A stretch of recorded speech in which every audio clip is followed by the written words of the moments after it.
Merhaba değerli izleyiciler. Bugün de bir seçim özel programıyla yine Hatay'dayız. Burada ikinci tura dair seçmenlere mikrofon uzatacağız ve ikinci tura dair görüş ve umutlarını sizinle paylaşacağız. Hocam merhabalar. Merhabalar hocam. Siz tanıyabilir miyiz? Yeliz Aras ben. Şimdi birinci tur seçimler bitti. Kazanan yok. İkinci tura gidiyoruz. Siz bir kadın olarak, özellikle depremzede bir kadın Evet. olarak ikinci turdan beklentileriniz neler? Kılıçdaroğlu'nun kazanmasını isterim. Çünkü hak, hukuk, adalet istiyoruz.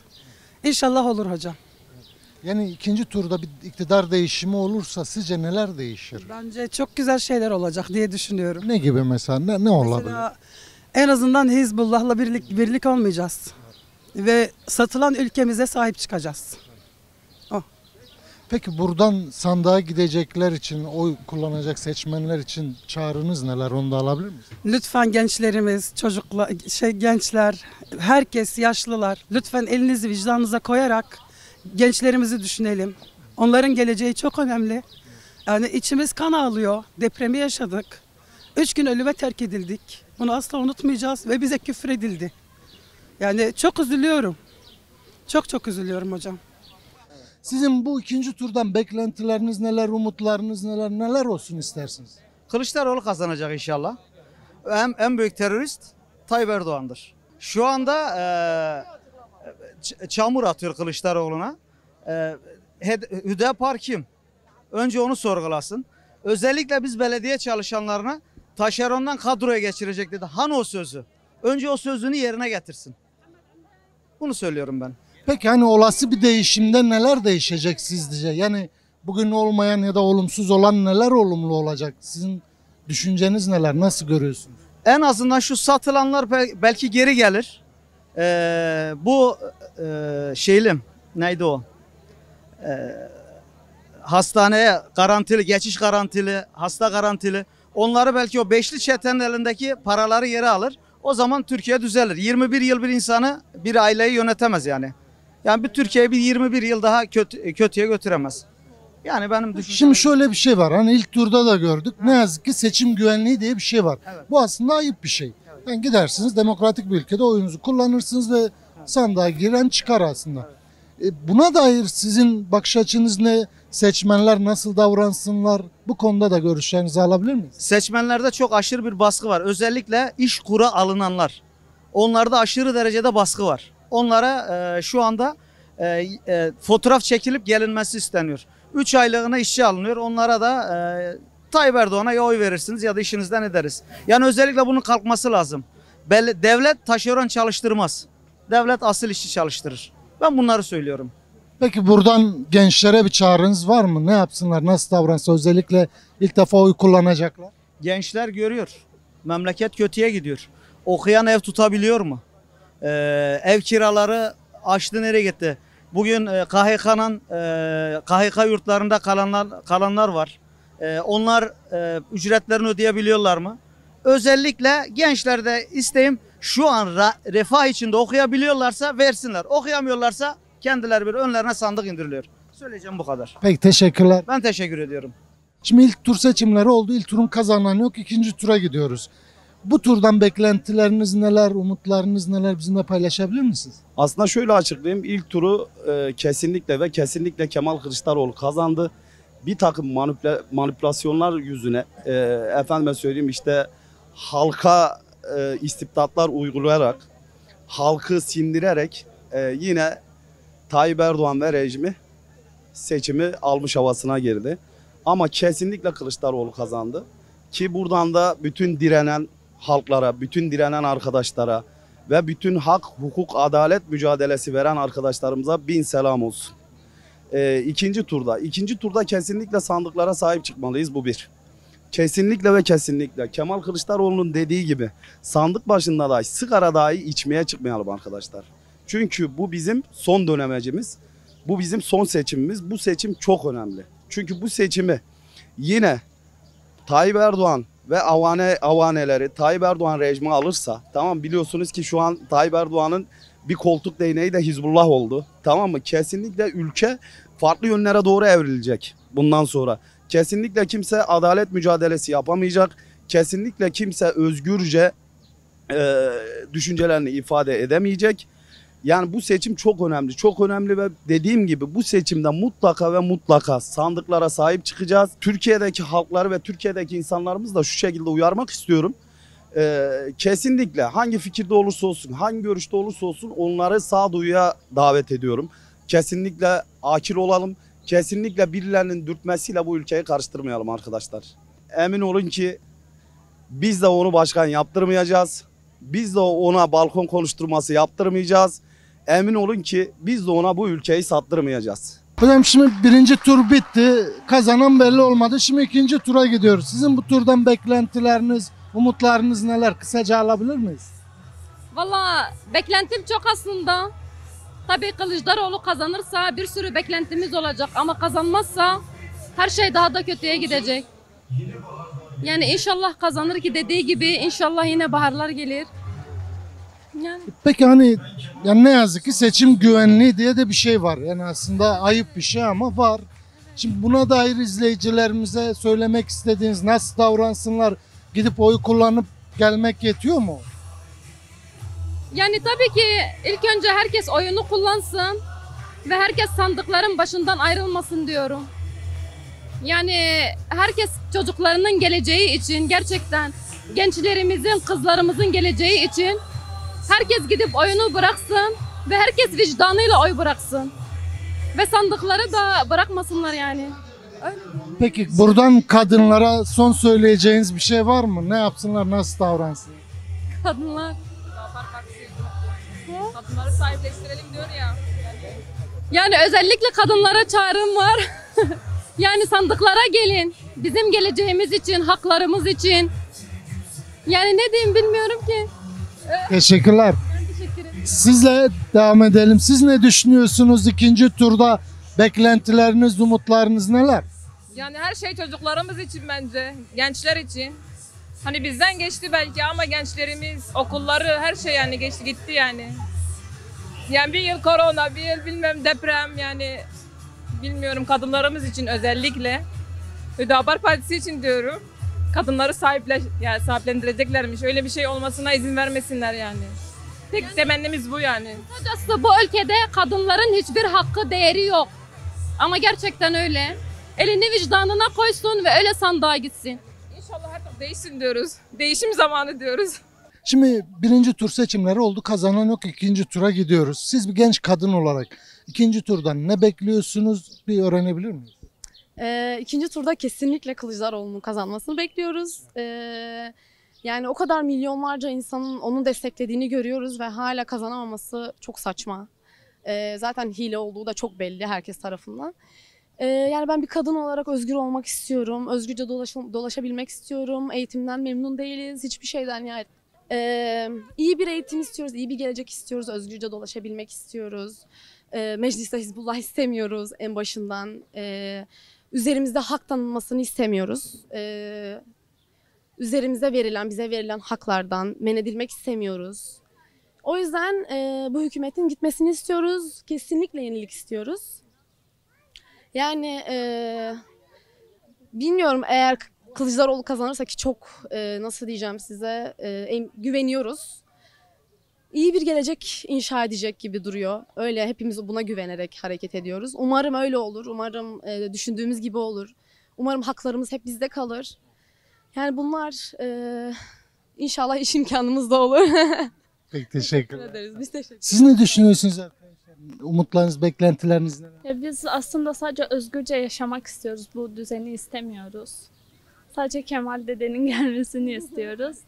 Yani bu şekilde bekliyoruz. İnşallah da kazanırız. Olur. Gerçekten bir değişime ihtiyacımızın olduğunu düşünüyorum ben.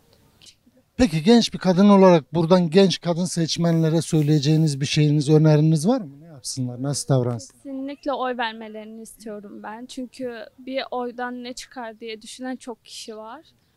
Korkarak sandığa gidenler de var bence. Hani kesinlikle korkmadan, savaşarak oy vermemiz gerektiğine inanıyorum. Seçime yaklaşıyoruz.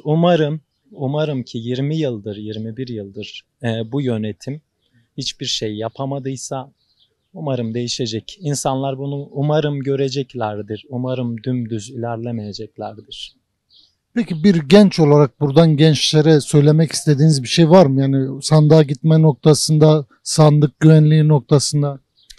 Gençlerin öncelikle seçmenlerin yani yaşadıklarımızı göz önünde bulundurmasını istiyorum.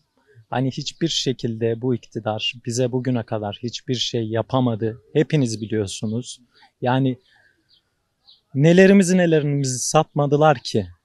Yani sonuç olarak yani lütfen elinizi vicdanınıza koyarak seçim sandığına gidin ve seçim sandığında görevli olan arkadaşlarıma da yani oylara sahip çıkın lütfen. Çünkü biliyoruz bize neler yapıldığını gerçekten. 2018'de de geçtiğimiz birinci seçimde de gördük. Çok şey yanlış yansıtıldı. Bu seçimi maalesef biz yapmıyoruz. Yani YSK tarafından yapılıyor. Hocam şimdi birinci tur seçimleri bitti, ikinci tur seçimlere gidiyoruz. İkinci tur seçimlerden bir beklentiniz, umudunuz ne bizimle? Benim umudum hiçbir zaman kırılmadı ki. Şöyle söyleyeyim. Türkiye'de 7 bölgenin 5'inde seçim kazanıp ve kalan 2 bölgede %2 oranında, %3 oranında oy artışı sağlayıp seçim kaybettim diye bir şey asla düşünmüyorum. Güneydoğu'nun seçmeni geçen seçimde hiçbir katılım göstermemişti. Ona rağmen biz %45'e asla inanmıyorum. Asla inanmıyorum. Biz bu seçimi kazandık. Yani o zaman seçim güvenliğinden bahsedeceğiz. Yani ikinci Tabii turda ki, bu önümüzdeki turda Tabii ki sandığa gitmekte, vatandaşın oy kullanmakta, oy kullanmasında hiçbir problem yok. Problem sandıklarda veya ıslak imzalı oy pusulalarının Yüksek Seçim Kurulu'na teslimatında bir problem var. Veya Yüksek Seçim Kurulu'nda bir problem var. Yani düşünebiliyor musunuz? Türkiye 7 bölge. 7 bölgenin 5'ini zaten kazanmışım bölgesel olarak. Ve bunlar hepsi metropol şehirler. Mesela Akdeniz bölgesini düşünebiliyor musun? Hatay, Adana, Mersin, Antalya. Ege'ye geçiyorsun. Hepsi metropol. Sadece Karadeniz'de, İç Anadolu'da Aksa'yla mı kazandınız? Kırşehir'le mi kazandınız? Nevşehir'le mi kazandınız? Çorum'la mı kazandınız? Yani bunlar seçmen sayısının 100 bini, 200 bini geçmeyen şehirler. İç Anadolu'nun Ankara'yı da büyük şehri de sen alıyorsun. Konya mı? Konya mı bütün bölgeyi sildi? Bunda bir şeylik var. Benim sandık görevlerim, müşahitlerden tek isteğim sandıklara sahip. Canı pahasına sandığa sahip çıkması. yani önce gitmek sandığa oy kullanmak sonra Sandığa sahip çıkmak. gitmekte, oy kullanmakta. CHP seçmeninin hiçbir problemi yoktur. Ben tek bir oyumu ikametim Kırıkhan, geçici ikametim Reyhanlı. Reyhanlı'ya çocuklarım Kırıkhan'da kullanıyor tek başıma. Bir adli konumdan dolayı Reyhanlı'ya taşımışım. Tek oyumu kullanmak için özel aracımla 40 kilometre gidiyorum. Oyumu kullanıp dönüyorum. Yani burada bir sorun yok. Peki sizin son olarak seçmenlere çağrılarınız neler? Nasıl davransınlar?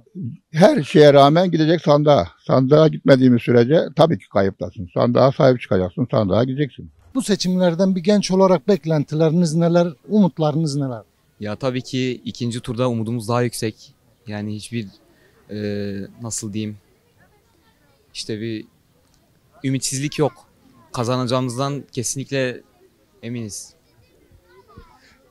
Sizce hani bir değişim olursa, iktidar değişirse ne olur? Yani bir şeyler düzelir mi sizce? Siz nasıl bak? Tabii ki çok şey düzelir. Neler değişir mesela, düzelir? Başta ekonomi, adalet, liyakatsizlik işte öyle şeyler. Sağ olasın. Teşekkür ederim. Arkadaşlar siz ne düşünüyorsunuz? Ben ekonominin eğer iktidar kalırsa ekonominin düzelmeyeceğini düşünüyorum. Ekonomi şu an vurmuş yani dipte. Benim için ekonomi bir de eğitim. Eğitim şu an öğrenciler adaletsizce davranılıyor. Özel okullar, kolejler, bir sürü not şişirilmeler, ÖSYM'de sınav sorularının verilmesi. Öğrenci olarak kendimi haksız ve adaletsizce bir sistemde olduğumuzu düşünüyorum ve bunun değişmesini istiyorum. Peki bunun değişmesi için gençlere çağrım var mı? Onu da alalım. Tabii ki yani onlar da bizim gibi mitinglere gelsinler, seslerini duyursunlar. Twitter, Instagram, TikTok bir sürü mecra var. Oradan seslerimizi duyurabiliriz. Teşekkürler, sağ ol. Teşekkürler.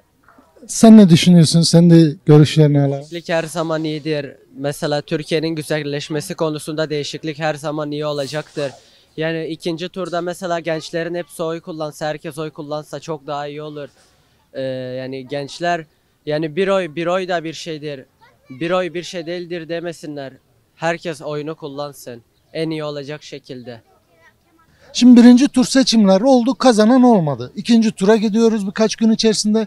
Siz bir genç olarak büyük ihtimal bu sene ilk defa oy kullandınız. Geçen 14 Mayıs'ta. Bir genç olarak siz nasıl görüyorsunuz? İkinci turdan beklentileriniz neler? Nelerin değişmesini istiyorsunuz? Ben öncelikle iktidarın değişmesini bekliyorum. Çünkü bir genç olarak başka ülkelerin gençlerine göre yani onların yaşamıyla bizim yaşamımız arasında çok bayağı fark var. Mesela bir gencin istediği bir araba olsun veya motor olsun hiçbir şekilde alamıyoruz. Güzel bir hayatımız yok. Eğitim alanında sıkıntı çekiyoruz. Eğitimin değişmesi lazım. İktidarın değişmesi lazım yani. Peki ikinci turda bir değişim olursa sizce neler olacak? Yani her şey çok güzel olacak. Kemal Kılıçdaroğlu'nun dediği gibi çok güzel olacak her şey. Yine baharlar gelecek. Peki sen ne düşünüyorsun?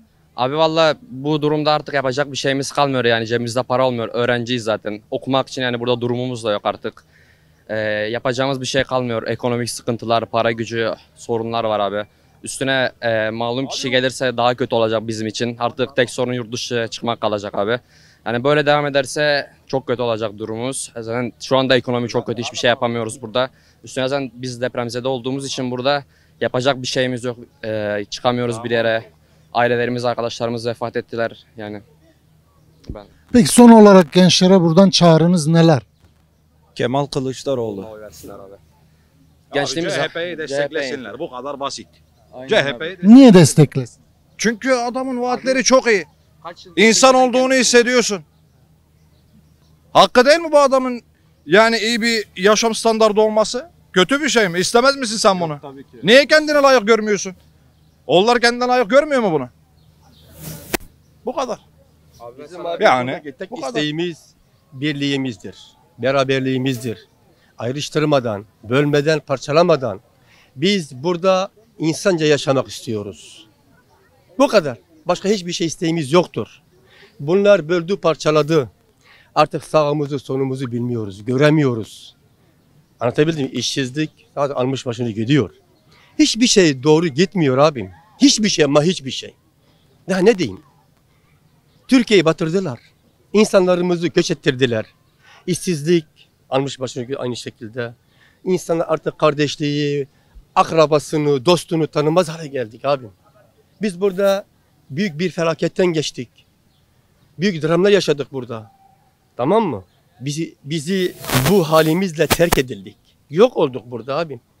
İnsanlar donarak öldüler insanlar. Donarak öldüler yani. Hiç kimse gelmeden, etmeden, sorup soruşturmadan ya. Az susuz bırakıldık. Gönüller bizim şeyimize yetiştirdiler. Yani büyük şehirler diyelim, İstanbul, Ankara, İzmir, ne bileyim. Bunlar bizi ayakta tutabildi. Vallahi abim yani gerçekten zor durumdayız. Biz bu hükümeti istemiyoruz. Yeni bir kan istiyoruz. Yeni bir değişim, yeni bir gelecek istiyoruz. Gençlerimiz için, çocuklarımız için, hepimiz için yani. Merhaba değerli izleyiciler. Bugün Hatay'daydık bir seçim özel programıyla. Buradaki seçmenlere mikrofon uzatıp Cumhurbaşkanlığı ikinci tur seçimine dair görüş ve önerilerini sizinle paylaşmak istedik. Bir dahaki programda görüşmek üzere.